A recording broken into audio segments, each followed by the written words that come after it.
Assalamualaikum warahmatullahi wabarakatuh.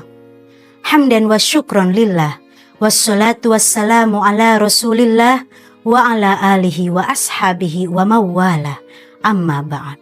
Sahabat Fatayat yang dirahmati Allah, Ramadan bukan hanya bulan lapar dan haus. Ramadan adalah bulan pembentukan jiwa. Dan salah satu pelajaran yang Allah tanamkan di bulan ini adalah kesabaran. Tapi pertanyaannya, apakah kita benar-benar belajar sabar dari Ramadan? Atau hanya sekedar menunggu waktu berbuka? Hari ini kita akan membahas secara ilmiah dengan beberapa dalil yang kuat tentang sebuah tema, Ramadan sebagai Syahrus Shobri. Allah Subhanahu wa Ta'ala berfirman dalam Al-Quran surat Al-Baqarah ayat 183. A'udzubillahi minasyaitonirrajim. Bismillahirrahmanirrahim. Ya ayyuhalladzina amanu kutiba alaikumusyamu kama kutiba alal ladzina min qablikum la'allakum tattaqun. Al-ayah sadaqallahul azim. La'allakum tattaqun. Artinya agar kamu bertakwa. Para ulama ahli tafsir menjelaskan, takwa itu lahir dari kemampuan mengendalikan diri. Dan pengendalian diri adalah inti dari kesabaran. Imam Ibnul Qayyim rahimahullahu menjelaskan, sabar itu setengah dari iman. Karena iman terdiri dari dua hal, yaitu syukur dan sabar. Dan puasa menggabungkan keduanya. Rasulullah SAW bersabda, as-shaumu nisfus shobri. Puasa adalah setengah dari kesabaran. Hadis riwayat Tirmidzi. Hadis ini menunjukkan bahwa inti puasa adalah latihan sabar. Bahkan dalam hadis qudsi riwayat Bukhari dan Muslim, Rasulullah SAW bersabda bahwa Allah berfirman, setiap amal kebaikan anak Adam untuknya kecuali puasa.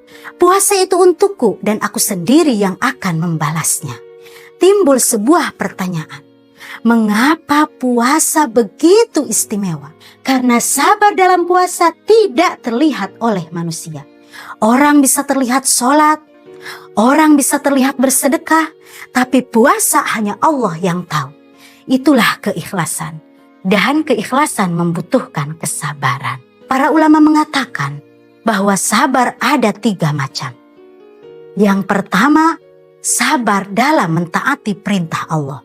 Seperti halnya kita bangun sahur, kita sholat tarawih, kita tadarus Al-Quran, itu semua membutuhkan kesabaran. Yang kedua, sabar dalam meninggalkan maksiat. Kita menjaga mata, menjaga lisan, menjaga hati dari iri dengki, itu semua membutuhkan kesabaran. Puasa bukan hanya fisik, tapi pengendalian jiwa. Dan yang ketiga, sabar menghadapi takdir Allah. Allah Subhanahu wa Ta'ala berfirman dalam surat Al-Baqarah ayat 153.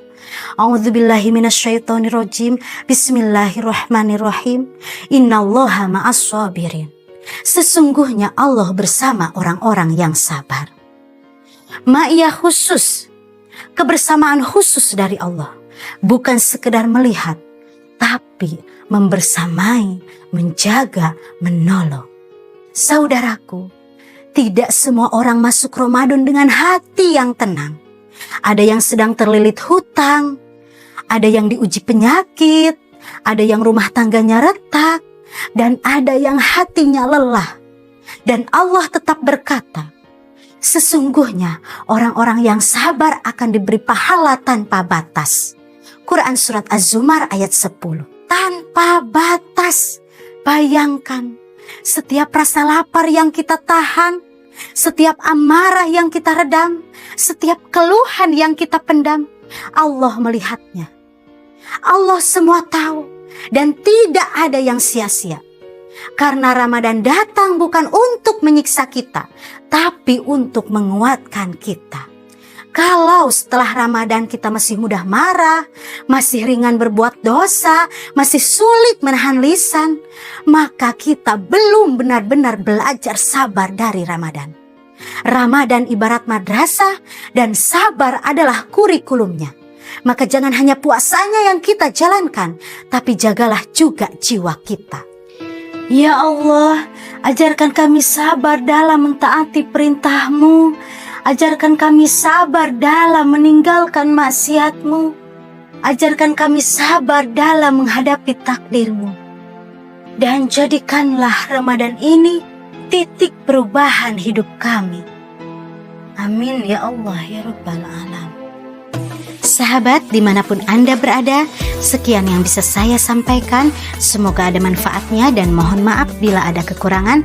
Wallahul muwaffiq ila aqwamit thoriq. Wassalamualaikum warahmatullahi wabarakatuh.